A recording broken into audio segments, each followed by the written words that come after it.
টাকা টাকা আর টাকা। দিন শেষে আমরা সবাই তো এই কাগজের টুকরোর পিছনেই দৌড়াচ্ছি, তাই না?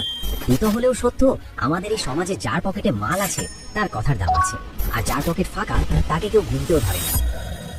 গতকালই হয়তো ফেসবুকে দেখেছেন পাশের বাসার অমুক ভাই ফরেক্স ট্রেডিং করে লাল টকটকে গাড়ি কিনে ফেলেছে, গ্রামে দালান উঠাচ্ছে। আর এইসব দেখে আপনার বুকের ভেতরটা হু হু করে উঠছে।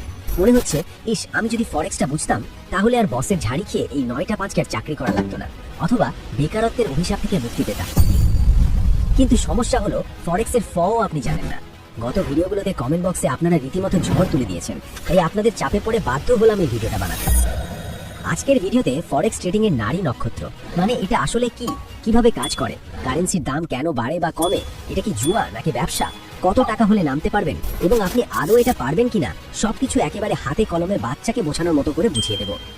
আর ভিডিওর একদম শেষে এমন একটা গোপন তথ্য ফাঁস করব যেটা ফরেক্স কোম্পানিগুলো কোনোদিনও চায় না আপনি জানুন, কারণ এটা জানলে তাদের ব্যবসা লাটে উঠতে পারে। তাই নিজের পারে কুড়াল মারতে না চাইলে ভিডিওর একটা সেকেন্ডও স্কিপ করবেন না। চলুন শুরু করা যাক। চলুন শুরু করি একেবারে বেসিক দিয়ে। ফরেক্স শব্দটা শুনলেই মনে হয় রকেট সায়েন্স, আসলে তা না। এর পূর্ণ রূপ হলো ফরেন এক্সচেঞ্জ বা বৈদেশিক মুদ্রার লেনদেন। সোজা বাংলায় এক দেশের টাকা দিয়ে আরেক দেশের টাকা কেনা বেচা করা। ব্যাপারটা পানির মতো সহজ করতে আমাদের সেই পুরনো বন্ধু মিন্টু মিয়াকে ডেকে আনি। ধরুন মিন্টু মিয়া কাঁচা বাজারে গেল, সে দেখলো আজ বাজারে আলুর দাম 20 টাকা কেজি। সে বুদ্ধি করে 100 কেজি আলু কিনে স্টোর করে রাখলো। 2 দিন পর বাজারে আলুর সংকট, দাম বেড়ে হলো 30 টাকা। মিন্টু মিয়া ঝটপট সব আলু বিক্রি করে দিল। ফলাফল, সে কেজিতে 10 টাকা লাভ করলো। ফরেক্স ট্রেডিং ঠিক এই আলুর ব্যবসার মতোই, তফাৎ শুধু একটাই, এখানে মিন্টু মিয়া পচা আলু পটল কেনা বেচা করে না। এখানে কেনা বেচা হয় বিভিন্ন দেশের কারেন্সি বা মুদ্রা, যেমন আমেরিকান ডলার, ইউরোপের ইউরো, ব্রিটিশ পাউন্ড বা জাপানিজ ইয়েন। আপনি কম দামে কিনবেন, দাম বাড়লে বেচে দিবেন, সিম্পল বিজনেস। কিন্তু এখানে একটা বিরাট প্রশ্ন আছে যেটা আপনারা সবসময় করেন, ভাই আলুর দাম বাড়ে কারণ আলুর সিজন শেষ, কিন্তু ডলার বা ইউরোর দাম কেন বাড়ে বা কমে? এর পেছনে কলকাঠি না রেখে খুব মনোযোগ দিয়ে শুনুন, কারণ এই জায়গাটাই হলো ফরেক্সের হার্ট বা হৃদয়। কারেন্সির দাম এমনি এমনি বাড়ে না, এর পেছনে প্রধানত 3টি বড় কারণ থাকে। 1, দেশের ইকোনমি। একটা দেশকে আপনি একটা বিশাল কোম্পানি হিসাবে চিন্তা করুন।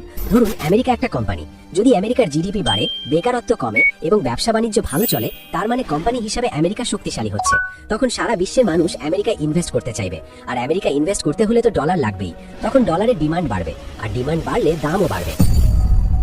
2, ইন্টারেস্ট রেট বা সুদের হার। এটা হলো সবচেয়ে বড় গেম চেঞ্জার।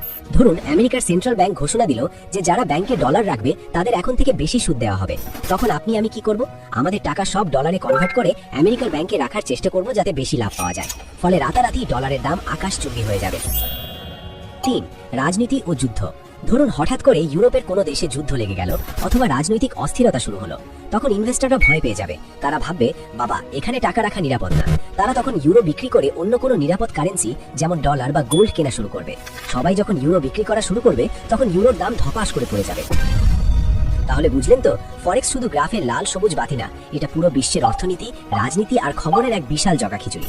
আপনি যদি নিউজ না রাখেন, শুধু আন্দাজে ট্রেড করেন, তাহলে আপনি ফরেক্স ট্রেডার না, আপনি একজন অন্ধ জুয়ারি। এই প্রসঙ্গেই একটা সিরিয়াস কথা বলি, যারা শর্টকাটে বড়লোক হতে গিয়ে জুয়ার অ্যাপস ইনস্টল করে বা বাইনারি ট্রেডিং এ আপ ডাউন খেলছেন, তাদের কান্না দেখতে চাইলে আমার আই বাটনে বা ডিসক্রিপশনে দেওয়া ভিডিওগুলো দেখে আসুন এবং কমেন্ট বক্সগুলো চেক করুন। আপনাদের চোখ কপালে উঠে যাবে। ওগুলো ট্রেডিং না, ওগুলো হলো ডিজিটাল ক্যাসিনো। যাই হোক, মূল কথায় ফিরি। ফরেক্স মার্কেট কাজ করে কিভাবে? ফরেক্স মার্কেটে কারেন্সি সবসময় জোড়ায় জোড়ায় বা পেয়ার হিসাবে থাকে, একা একা কেনা বেচা হয় না। যেমন ইউরো ভার্সেস ডলার, এটাকে আপনারা গ্রামের রশি টানাটানির খেলার সাথে তুলনা করতে পারেন। এক পাশে শক্তিশালী ইউরো টিম, আরেক পাশে শক্তিশালী ডলার টিম, মাঝখানে একটা দড়ি আছে যেটাকে আমরা বলি প্রাইস বা দাম। মার্কেটে যখন ইউরোর গায়ে জোর বাড়ে, মানে ইউরোর নিউজ পজিটিভ আসে, তখন গ্রাফ উপরের দিকে ওঠে, এটাকে বলে বাই। আর যখন ডলারের গায়ে জোর বাড়ে, তখন গ্রাফ নিচের দিকে নামে, এটাকে বলে সেল। আপনাকে শুধু প্রেডিক্ট করতে হবে আজকে কে জিতবে, ষাঁড় নাকি ভাল্লুক। যদি আপনার ধারণা ঠিক হয়, তাহলেই আপনার পকেটে ডলার ঢুকবে। কত টাকা দিয়ে শুরু করা যায় এবং লিভারেজ কি? অনেকে ভাবে ফরেক্স করতে মনে হয় কোটি কোটি টাকা লাগে। ভুল। আপনি চাইলে মাত্র $10 বা 1000 টাকা দিয়েও শুরু করতে পারেন, কিন্তু 1000 টাকা দিয়ে তো আর লাখ টাকা লাভ করা যাবে না। তাই এখানেই ব্রোকার আপনাকে দেয় এক জাদুর কাঠি, যার নাম লিভারেজ বা লোন। ব্রোকার বলবে, মিন্টু ভাই তোমার আছে $10, সমস্যা নেই, আমি তোমাকে 1:1000 লিভারেজ দিচ্ছি। মানে তুমি এখন $10 দিয়ে $10,000 সমান ট্রেড করতে পারবে। শুনতে খুব ভালো লাগছে, তাই না? মনে হচ্ছে ব্রোকার আপনার আপন দুলাভাই। কিন্তু সাবধান, লিভারেজ হলো দুধারী তলোয়ার। এটা দিয়ে যেমন লাভ 10 গুণ বেশি হয়, তেমনি লস হলেও 10 গুণ গতিতেই হবে। নতুনরা এই লিভারেজের লোভে পড়ে অ্যাকাউন্ট জিরো করে ফেলে। ফরেক্স কি জুয়া নাকি ব্যবসা? মিন্টু মিয়া যদি কোনো অ্যানালিসিস না করে, নিউজ না দেখে শুধু কয়েন টস করে ট্রেড বসিয়ে দেয়, তাহলে সেটা 100% জুয়া।